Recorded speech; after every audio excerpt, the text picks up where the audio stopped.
Que la bendita paz del Señor esté con todos. Qué bueno es estar nuevamente en la disposición de dar de la palabra del Señor y recibir de la palabra del Señor. Dios constantemente, a través de su palabra, está guiándonos con toda seguridad en medio de una sociedad que podemos decir incierta, guerrera, sociedad que no conoce la paz de Dios a menos que se acerque a Él. Siempre los hijos de Dios tenemos en la palabra del Señor todo lo que precisamos a modo de gracia divina. Esa palabra para muchos será palabra consolación, para otros una palabra energizante que potencia tus ganas de vivir, y para aquel que está sirviendo en las filas del ejército de Dios es una potenciación y una capacitación única para saber usar las herramientas que Dios ha provisto también para que estemos en el lado vencedor de esta lucha sin cuartel, que es una lucha espiritual. A Dios gracia, Él mismo es la cabeza de su amado cuerpo que es la iglesia, y constantemente despierta el deseo de comunión como el deseo de compartir las bendiciones que ya son nuestras, que ya disfrutamos y que ya el Señor nos ha ayudado a tener como un tesoro, para que de ese tesoro compartamos siempre algo diferente de lo que hay en la sociedad donde vivimos. Los invito a buscar sus Biblias. Vamos a estar leyendo una porción de ella y luego vamos a meditar y también reflexionar y, por qué no, actuar en la dirección que Dios claramente nos está marcando en esta hermosa porción de la Biblia. El Evangelio según San Mateo, el capítulo 14, desde el versículo 22, allí hay una experiencia única que Jesús llevó a sus discípulos y que tal vez se repite hoy si tomamos el episodio bíblico que está registrado en esta porción como una metáfora, y vamos a descubrir en cada uno de los elementos que hacen esta historia cómo Dios también, de la misma manera que actuó en esa oportunidad, también hoy sigue actuando, enseñándonos a marchar con su fe, con su fuerza, con su maravillosa presencia. Mateo capítulo 14, desde el versículo 22, damos lectura a la palabra del Señor. Repito, Mateo 14, desde el versículo 22, dice así la lectura de la palabra del Señor. Enseguida Jesús hizo a sus discípulos entrar en la barca e ir delante de él a la otra ribera, entre tanto que él despedía a la multitud. Despedida la multitud, subió al monte a orar aparte. Y cuando llegó la noche, estaba allí solo. Y ya la barca estaba en medio del mar, azotada por las olas, porque el viento era contrario. Mas a la cuarta vigilia de la noche, Jesús vino a ellos andando sobre el mar. Y los discípulos, viéndole andar sobre el mar, se turbaron y dijeron: un fantasma, y dieron voces de miedo. Pero enseguida Jesús les habló diciendo: tened ánimo, yo soy, no temáis. Entonces le respondió Pedro y dijo: Señor, si eres tú, manda que yo vaya a ti sobre las aguas. Y él dijo: ven. Y descendiendo Pedro de la barca, andaba sobre las aguas para ir a Jesús. Pero al ver el fuerte viento, tuvo miedo, y comenzando a hundirse, dio voces diciendo: Señor, sálvame. Al momento, Jesús, extendiendo la mano, asió de él y le dijo: hombre de poca fe, ¿por qué dudaste? Y cuando ellos subieron en la barca, se calmó el viento. Entonces los que estaban en la barca vinieron y le adoraron, diciendo: verdaderamente eres Hijo de Dios. Esta es la lectura de la palabra.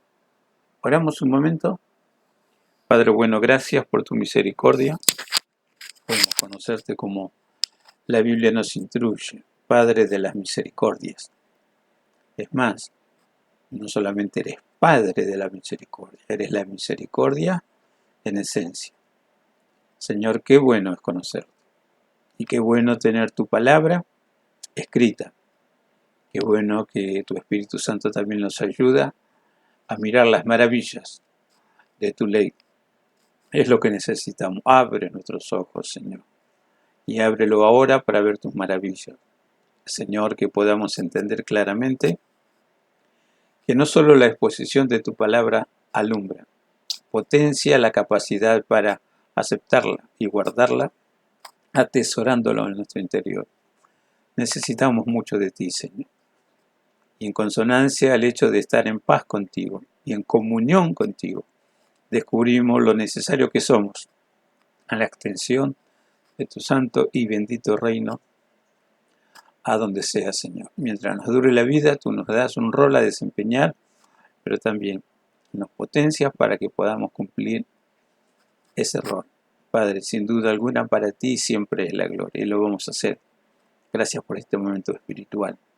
Señor, que podamos realmente estar junto a ti, cual María, a tus pies, oyendo tus palabras. Gracias, Señor, porque pones el sentir y pones también la capacidad para llevarlo a cabo. Te amamos, te alabamos, te agradecemos por tu nombre santo, por tu nombre todopoderoso, el nombre de Jesucristo. Amén. No sé cuántas veces habrás tenido la oportunidad de leer esta hermosa porción bíblica. Y de hecho, algunos creen que es la porción del Evangelio junto con la de la resurrección de Lázaro, las dos porciones del Evangelio más fácil de usar para la predicación del Evangelio. Pero toda la palabra de Dios es, como dice la recomendación de Pablo de Timoteo, es útil para enseñar, para redarguir, para instruir en justicia. La palabra en sí es la doctrina de Dios. No podemos pensar que solamente hay 6 doctrinas en alusión a lo que está escrito en Hebreos, el capítulo 6, donde se nos desafía a avanzar en la fe, saber que estamos en un continuo perfeccionamiento que nos guía a la madurez espiritual. Y en ese pasaje escritural hace mención de las doctrinas básicas, los conocimientos rudimentarios para avanzar en el conocimiento de la gloria de Dios y en el conocimiento de lo que Dios nos dejó en su Evangelio, para que podamos no solamente ser entendidos en las cuestiones espirituales, entendidos en los tiempos de vida que nos toca vivir y toda clase de conocimiento necesario para brillar con la cabeza en lo alto, sin duda alguna, para la gloria y honra de su santo y bendito nombre. Estas circunstancias, podemos decir, del todo favorables, no solo para los discípulos en su tiempo, sino también para nosotros ahora.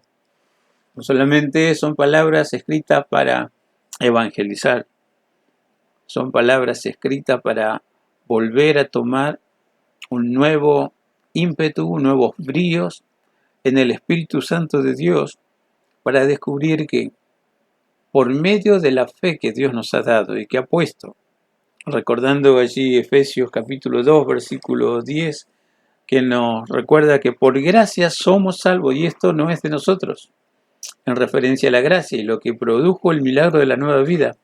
Esto es don de Dios. Dios da de sus dones para que el ser humano, al recibirla, pueda seguir siendo transformado y avanzar en el crecimiento espiritual y no ser un niño espiritual. El niño espiritual tiene esta característica bíblica, es fluctuante. Así como nuestros bebés hoy necesitan que sus padres le brinden la protección, el amor y el alimento en lo espiritual, el niño espiritual, dice, es fluctuante, necesita leche espiritual no adulterada para crecer. Y madurando recién uno se da cuenta, porque en la madurez viene el discernimiento espiritual para saber qué pertenece a Dios y qué es imitación de Dios. Siempre que existe algo legal o algo genuino, lamentablemente para muchos, pero no para los hijos de Dios, el adversario, el diablo, crea lo falso. Si no hubiera algo auténtico, Satanás no tiene por qué falsear lo auténtico. Pero como existe algo auténtico, entonces el trabajo de Satanás, que es, también se le conoce como el engañador y el padre de las sutilezas, lo está copiando o mal copiado y también mete su engaño. Cuando crecemos, la Biblia dice, no somos arrastrados por vientos de doctrina extraña. Y de hecho, de acuerdo a lo que termino de decir, también las doctrinas bíblicas son falseadas o son corrompidas tal cual, por mentes réprobas, mentes que están así olnubiladas por la forma de ser de la sociedad, sin la luz del Señor, sin la luz de la palabra del Señor y sin la fortaleza para decirle no al mal y sí al Señor. Porque este relato está inmediatamente anexado a un hecho prodigioso como ser alimentar a 5.000 personas. En realidad, la Biblia dice 5.000 hombres, sin contar mujeres y niños, con solamente algunos panes y algunos pececillos. Dios hizo el milagro de multiplicación tal que todos comieron hasta los discípulos. Y encima el Señor dio la orden, recojan lo que sobró, que no se pierda nada. Y la Escritura está mencionando de este milagroso almuerzo. Sobraron 12 cestas llenas de alimento, una para cada discípulo, que al principio dudaban. Y Felipe fue el que dijo, ni 200 denarios de pan alcanza para dar un pedacito a cada quien de esta multitud. Un denario era el jornal diario de cualquier trabajador en la época de Jesús. Estamos hablando de 200 días de trabajo, más de la mitad de un año trabajando para comprar pan en la pretendida idea de darle un pedacito a esa multitud. Dios necesita que pongamos las cosas en sus manos. Y como vamos a ver en esta porción bíblica, no solamente que pongamos las cosas en sus manos, que nuestra vida esté con Él, esté en comunión con Él. Eso se llama estar en intimidad mediante la fe genuina que el Señor nos regala. Porque como vamos a ver y descubrir en esta porción bíblica, si la fe es genuina, que la estamos recibiendo continuamente de la mismísima presencia de Dios, no hay problema. Si dejamos de recibir esa fe de Dios y nutrimos nuestra existencia, cuando digo existencia, estoy recordando el modelo bíblico que el ser humano está compuesto por el cuerpo, por el alma y por el espíritu. Y ambos trabajan en equipo para que la vida esté en el organismo. En el mismo momento que ese equipo deja de funcionar, sucede esto. La Biblia revela. El espíritu vuelve a Dios porque es un préstamo de Dios que sustenta la vida del alma dentro del cuerpo. Dice, el cuerpo, sin el sustento del espíritu de Dios, vuelve al polvo, porque del polvo fue tomado y el polvo volverá.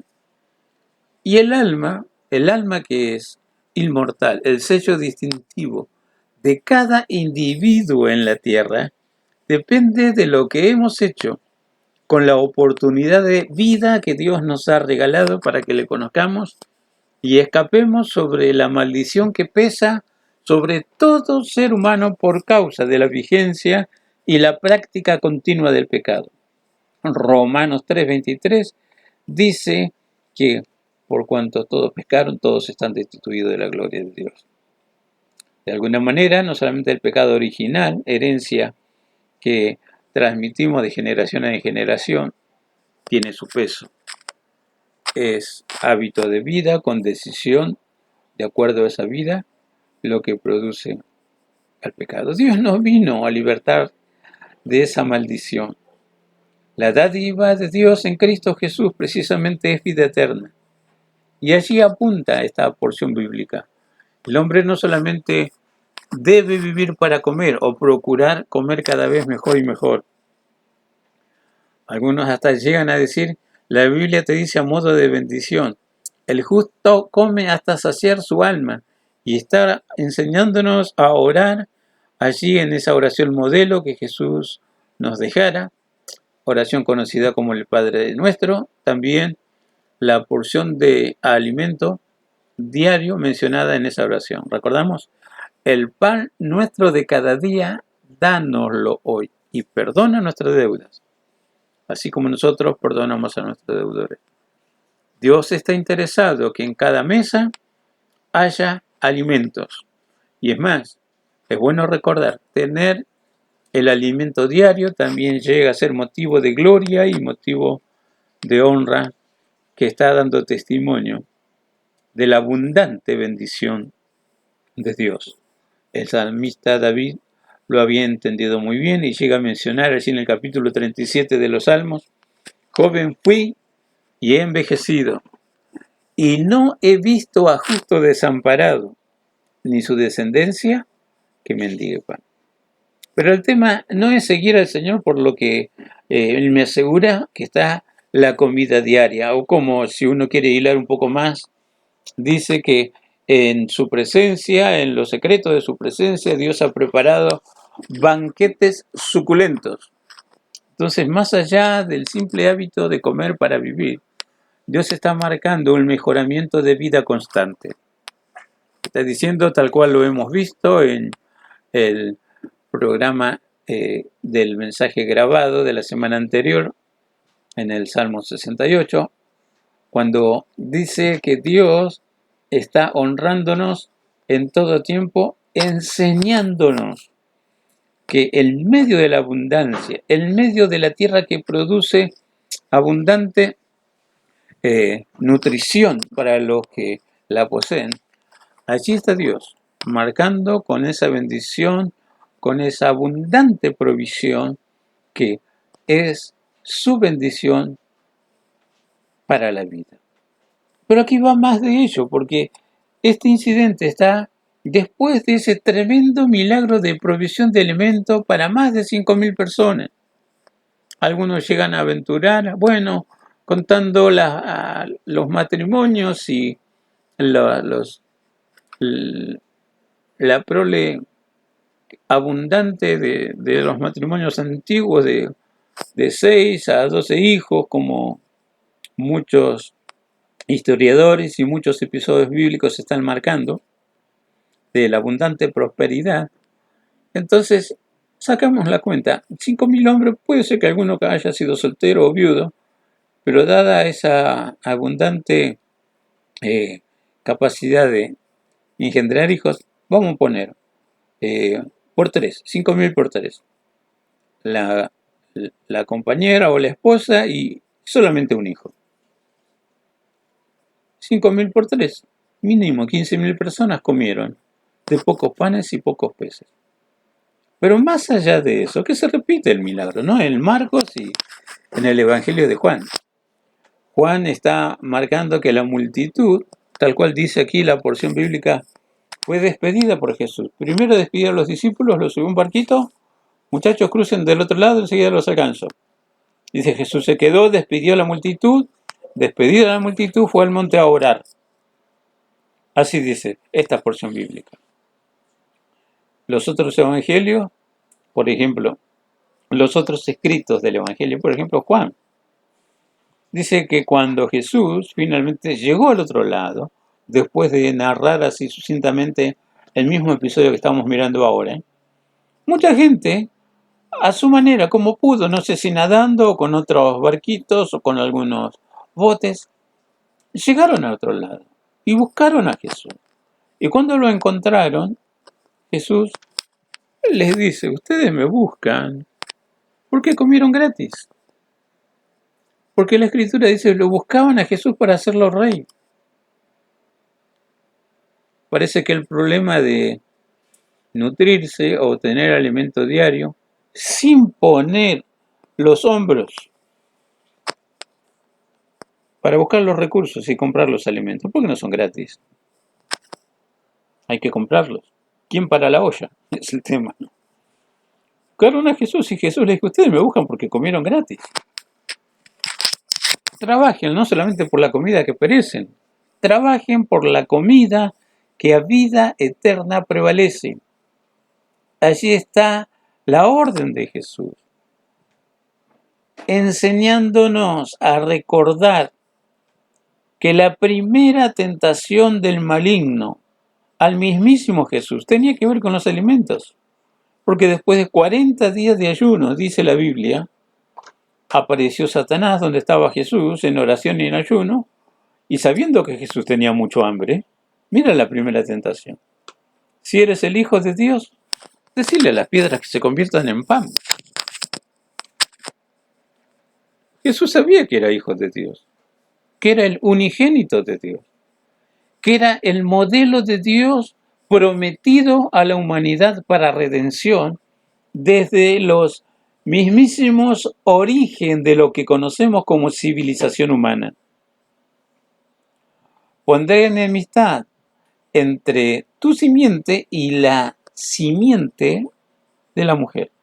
¿Recuerdan aquella promesa, Génesis 3:15?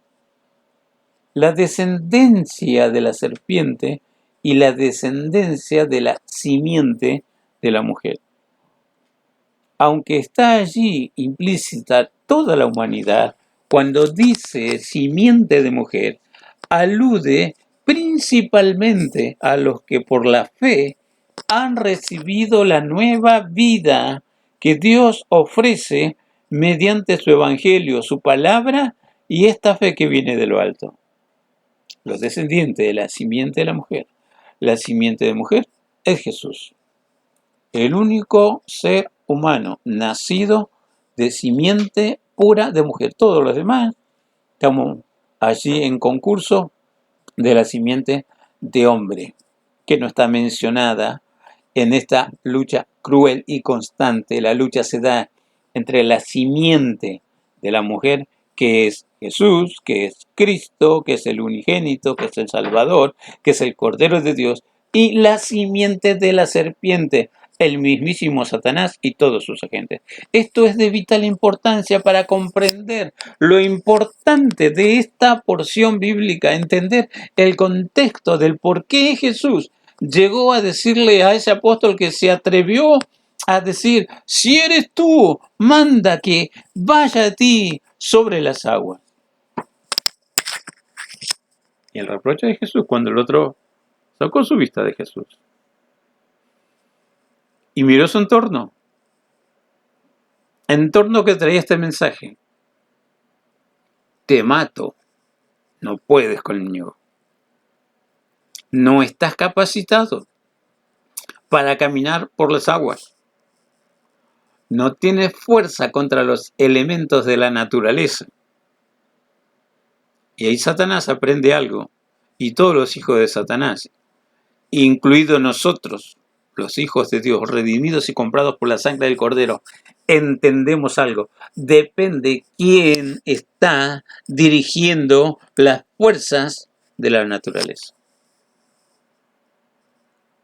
Porque acá se pone bien claro cuando lo utiliza la adversidad con el diablo a la cabeza o cualquiera de sus agentes. Por supuesto, el mensaje es destrucción. No puedes. Pero cuando lo maneja Dios, hay paz. La palabra de Dios trae paz. La palabra de Dios recrea la paz. Recrea el orden violentado por las fuerzas del mal. Hombre de poca fe, ¿por qué dudaste?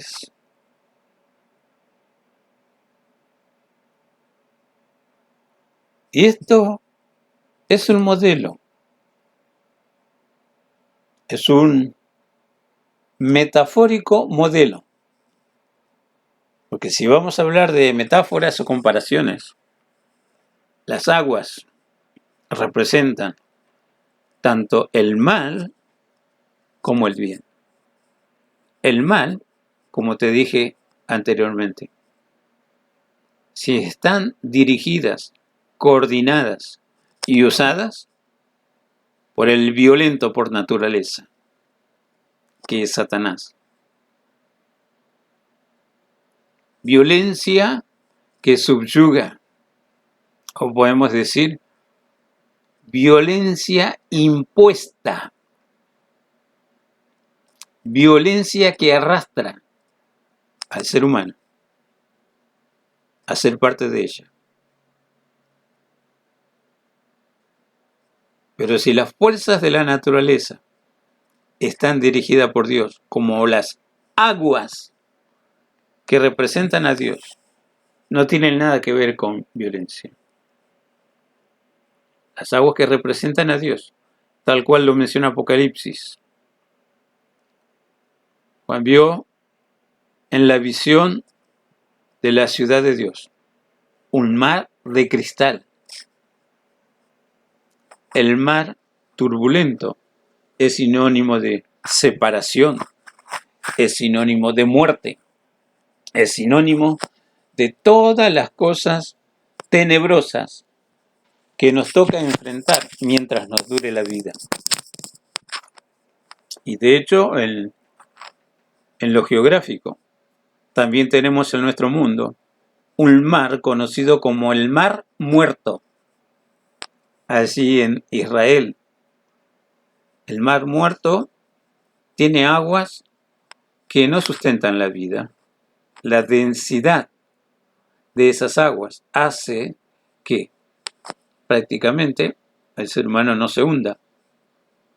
Pero no hay vida, por eso se llama Mar Muerto.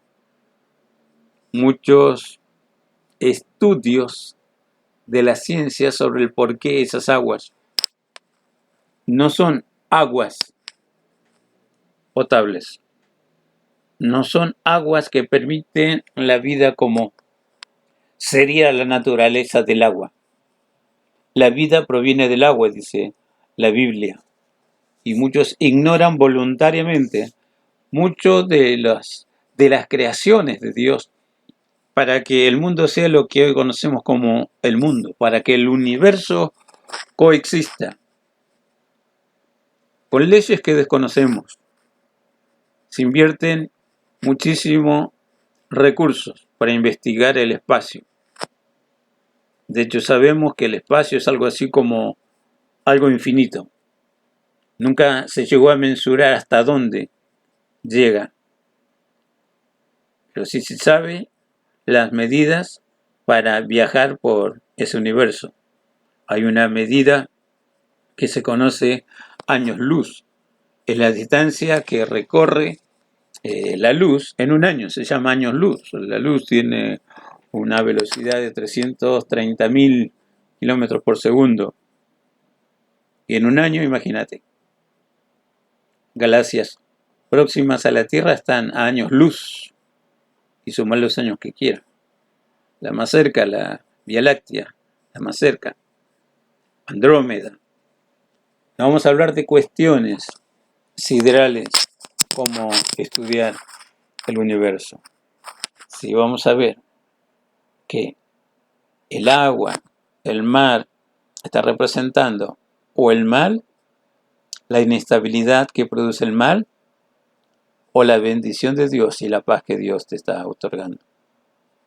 Del Mar Muerto, la profecía de Ezequiel dice que cuando el Señor descienda con la ciudad santa, la Jerusalén, del trono de Dios saldrá un río vivificante que sanará las aguas del Mar Muerto como una señal visible a todos del comienzo del reino milenial del único príncipe de paz, quien es dueño y señor de todo el universo.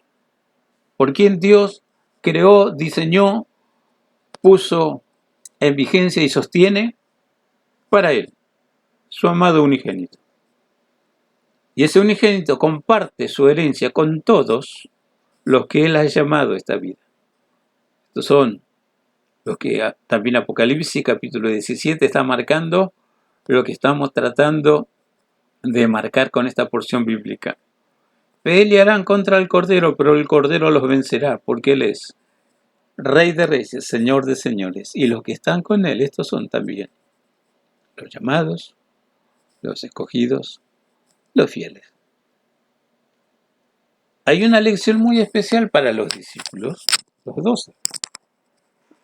Y tal vez los 12 lo retransmitieron a los otros 70, que la Biblia también dice otros discípulos del Señor, que en los tiempos del ministerio terrenal de Jesús recibieron gracia del cielo para predicar el Evangelio, y autoridad de sanar enfermos, y autoridad para expulsar demonios, y autoridad para bendecir, y entender qué cosa es ser canal de Dios para bendecir al mundo tan necesitado. Después de tremendo milagro, dice la Escritura, Jesús despidió a los discípulos, a los 12, Judas incluido. Muchachos, pasen al otro lado. Luego nos encontramos.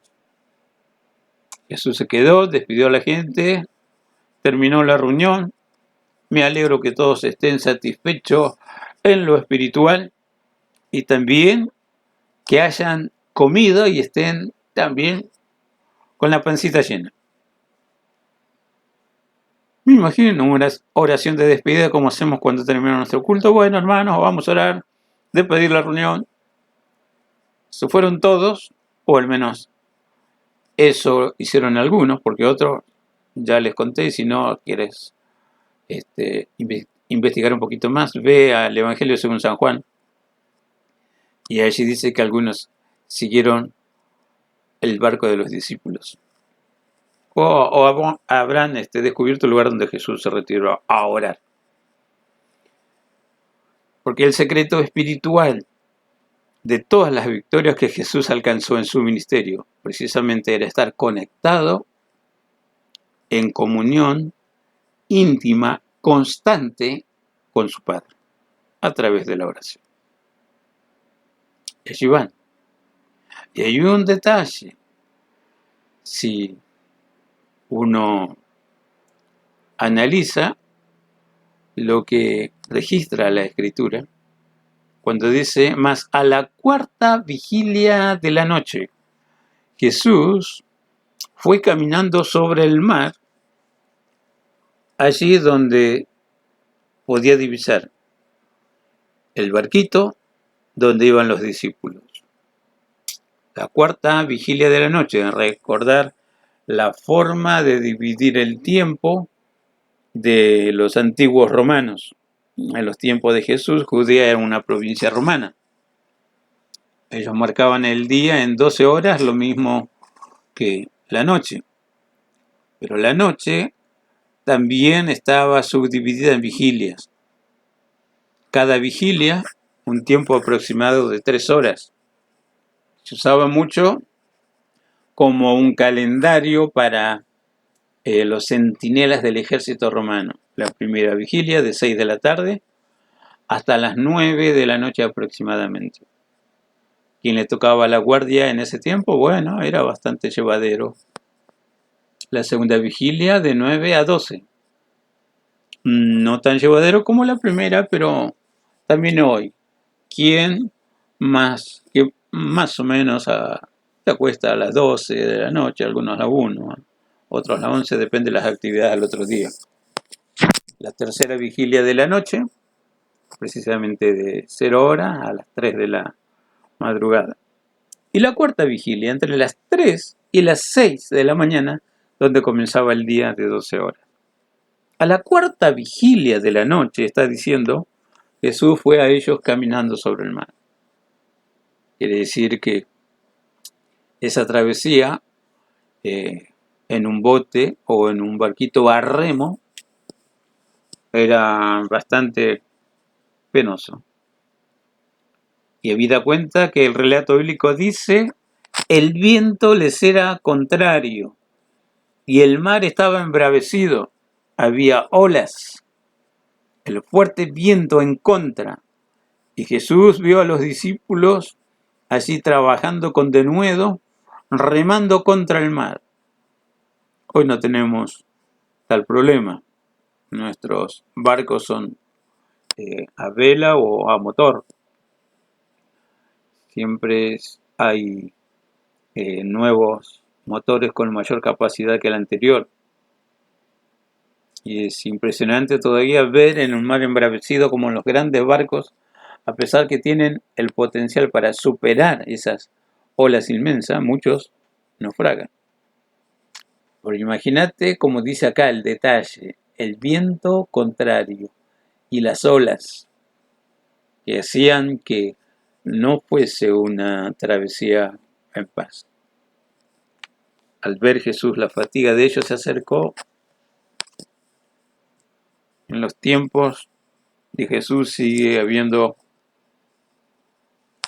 como ahora, los mitos, las leyendas, lo que se habla de espíritus malignos y de fantasmas. No vamos a dar un estudio sobre estos fenómenos sobrenaturales, pero es que la mentalidad de los discípulos, en medio de esa lucha contra las olas y también la tempestad, el viento contrario, lo primero que se le ocurrió, ahí viene un fantasma, o estaremos por morir que estamos mirando cosas sobrenaturales. Pero habían visto a Jesús y no se dieron cuenta. A veces el conocimiento adquirido en la sociedad lejos de Dios pesa más del nuevo conocimiento de Dios y su palabra que Dios quiere poner en nuestro interior, precisamente porque o se ha roto la comunión íntima con Dios, o muy de tanto en tanto a uno se le da por leer la Escritura o congregarse. Y no voy a hablar de participar activamente en el sostén de la obra del Señor, eso es otro tema. Pero si no soy un celoso guardián de mi comunión con Dios, entonces vuelve a pesar el conocimiento que adquirí de la simple existencia y que traje por haber nacido, el conocimiento incito. A muchos les alcanza para vivir y muchos se han conformado a esa manera de pensar o esa mentalidad. Otros avanzan, crecen en el conocimiento. Y cuando realmente reciben por la fe la novedad de tener nueva vida en Cristo, avanzan en el conocimiento de esa nueva vida y descubren que no solamente Jesús es el Salvador, descubren que es el Señor, que es el Maestro de los maestros, que es el amigo y el ayudador, que es realmente todo para la existencia de esta nueva vida. Pero algunos se quedan y no avanzan. Pesa más el conocimiento antiguo que el nuevo conocimiento que Dios quiere que tengamos, por estar junto a Él, por estar trasladado precisamente de las tinieblas, podemos decir de la ignorancia, a la iglesia del Señor, al reino de la luz, al reino donde la cabeza pensante es Cristo, y me enseña a comprobar fehacientemente cuál es su buena voluntad, que siempre es agradable y perfecta para la vida de todos los hijos de Dios. Pero de los dos hubo alguien llamado Pedro que le brilló algo de luz, de la luz de Dios. Y todavía con duda llegó a exclamar, si eres tú, Jesús, manda a que vaya a ti, caminando sobre las aguas. Vení.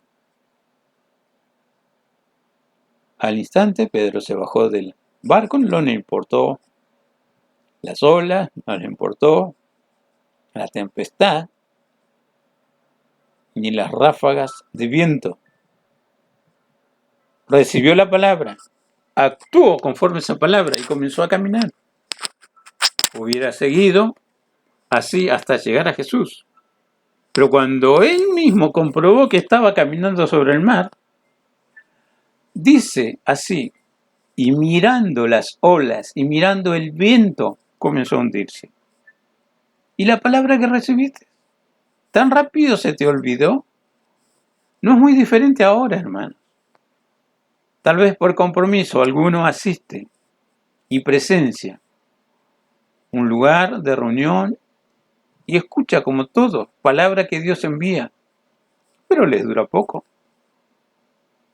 ¿Cuántos pasos hizo Pedro sobre el mar, que en ese momento está representando las fuerzas de hostigamiento, las fuerzas que dicen te mato, la fuerza que está diciendo no puedes, la fuerza que te recuerda no es natural? Pero escúchame, ¿te olvidaste de la palabra de Jesús?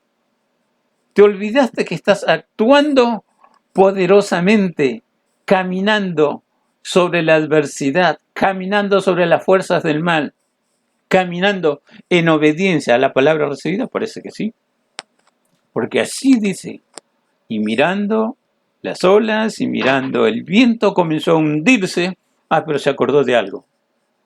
En esa angustiosa necesidad se acordó que el único que en ese momento podía tenderle la mano salvadora era el mismísimo Jesús, quien ya le había ministrado la palabra.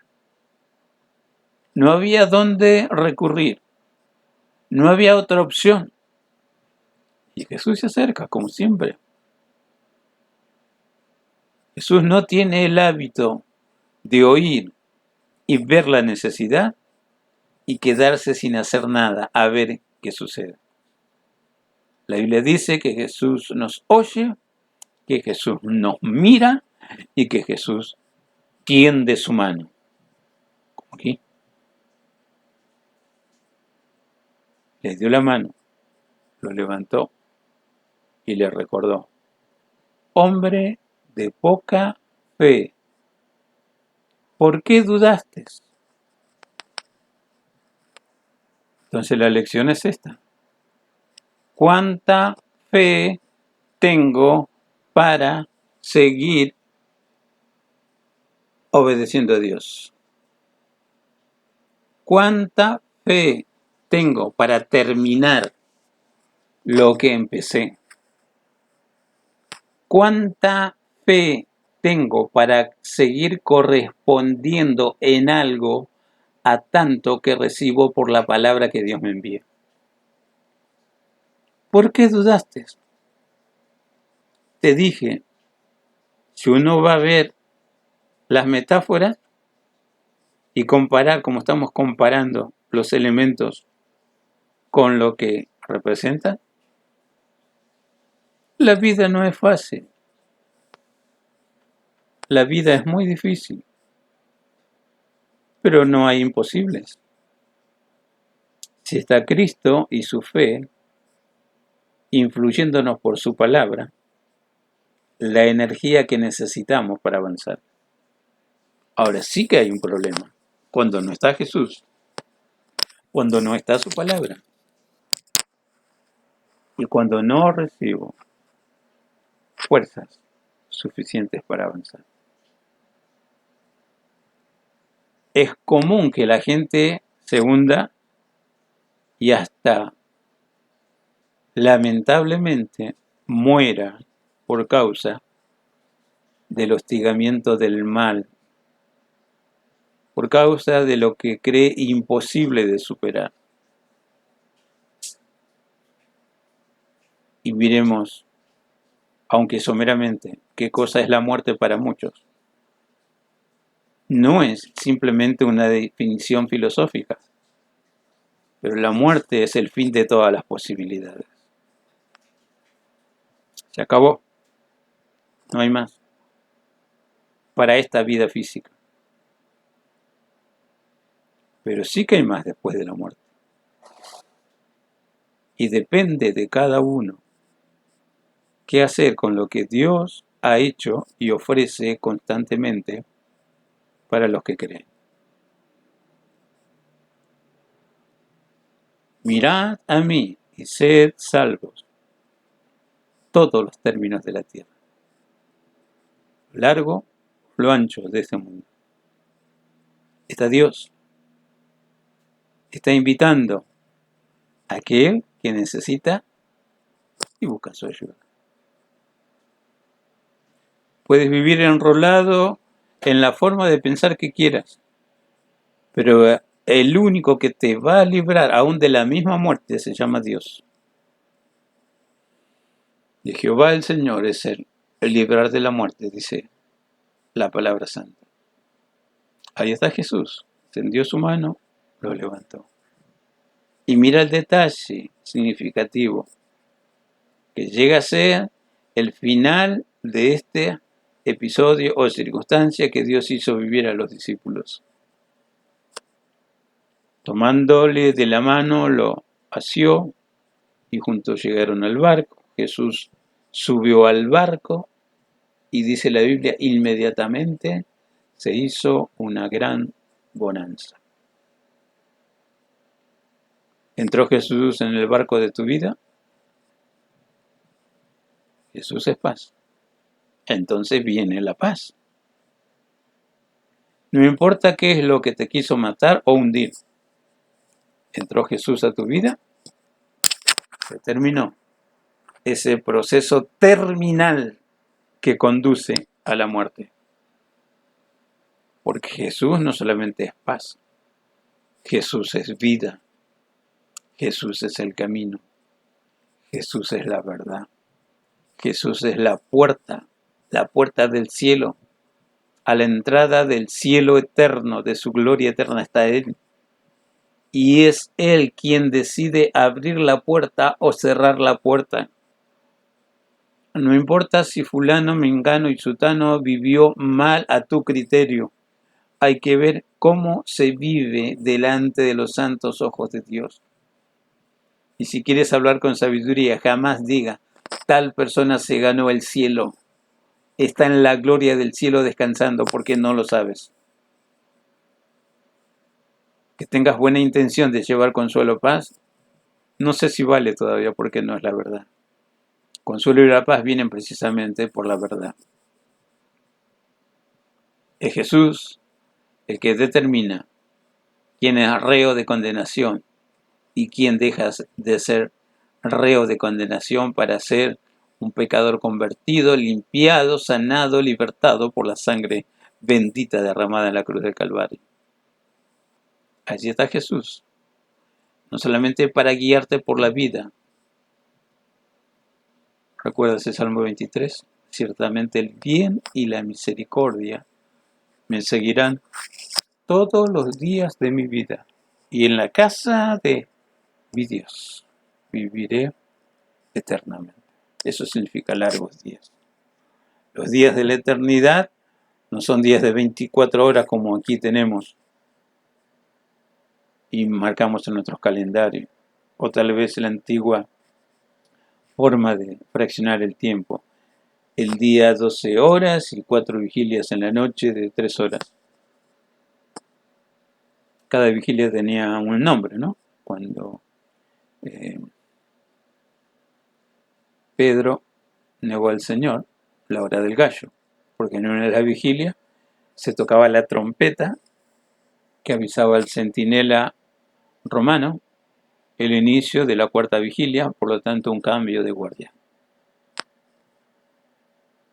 Detalles de la historia secular que no podemos soslayar si queremos entender cabalmente algunos escritos de la palabra del Señor. Hay tantas costumbres y usos que desconocemos en nuestra cultura occidental, pero nos debemos obligar a conocerla, no solo para entender adecuadamente las escrituras, sino para tener la lucidez necesaria para interpretar y guiar a otros en este conocimiento de vida. Dios sigue llamando a hombres y mujeres para enseñarles, para instruirles. Dios sigue sosteniendo a sus obreros y marcándoles con lujo de detalle lo que vale para la existencia y lo que vale en el trabajo de extensión de su santísimo reino a tantos corazones como sea posible. Dios está, y si Él te dice avanza, enseguida te alcanzo, avanza, con fe, creyendo. La gloria del Señor también es tu retaguardia. Isaías 58 nos habla de esta realidad. Cuando marcamos tiempo extra para estar con el Señor, tiempos de ayuno y oración, entonces vas a descubrir que no solamente la gloria del Señor es tu retaguardia, vos sos como un manantial de riego cuyas aguas nunca faltan. Y volvemos al simbolismo de las aguas. Ríos de agua podrida o ríos de agua de vida. Depende de lo que escucho, depende de lo que atesoro, es lo que se convierte mi alma en manantial. Que tu boca destile no malas palabras, sino palabras benditas que producen vida. Que tu cabecita sea taller del Espíritu Santo y no taller de Satanás. Depende cómo alimentas tu alma. Que realmente tus acciones pasen por lo solidario y con la capacidad de que hasta un simple vaso dado en el nombre del Señor, Dios lo utiliza como canal de bendición y sustentadora de vida. Acciones sustentadoras de vida. Así nos conduce la pericia de la mano de Dios. Por fe, también nosotros como Pedro nos lanzamos a caminar rumbo a Jesús.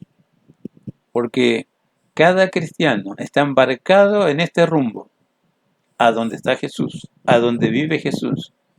Y allá vamos. Y la lección fuerte, la lección tenaz, la enseñanza eficaz de esta porción bíblica. También nosotros estamos caminando mediante la fe en Dios y su palabra que recibimos constantemente en medio de un mar de dudas, de un mar que da el mensaje de impotencia, que no puedes, que vas a fracasar, que el mal es más y es superior a tu existencia. La respuesta es esta, sí, pero no estoy solo. Está el que venció a la mismísima muerte y puso esta sentencia en la cruz. Hasta aquí llegaste adversidad, hasta aquí llegaste enfermedad, hasta aquí llegaste impotencia, hasta aquí llegaste espíritu maligno o demonio o gobernador de las tinieblas o principado o el mismísimo Satanás. No más, no pasarás. Entonces, como Pedro, también le dijimos a Jesús, si eres tú, manda que camine sobre las aguas. Y si no lo sabes, entérate. El hecho de vivir en el Evangelio, habiendo aceptado el Evangelio, es imitar a Pedro, porque vimos a Jesús, recibimos la palabra de Jesús, comenzamos a caminar. Bueno, no saques tu vista de Jesús, ni te olvides de lo que Dios te da en cada palabra que te envía, porque eso es tu fuerza, eso es tu vida, eso es tu victoria, eso es lo que Dios preparó para vos. No importa que haya tempestad, que haya viento, que haya olas, que haya violencia, que haya angustia, que haya rencor y seguir la lista. Importa que te sustenta la palabra de Dios. Importa que Dios es hacedor de maravillas y milagros. Importa que vos sos hijos de Dios restaurado y hecho hijo adoptado por Dios porque Él lo quiso, porque su corazón todavía piensa en vos y está a favor tuyo para que sigas caminando sobre las aguas, que representan todo lo que venimos diciendo. Y a lo largo del mensaje, a lo largo de esta exposición, mira, espero que entiendas lo que voy a decir. Dios no se vale de los muchos.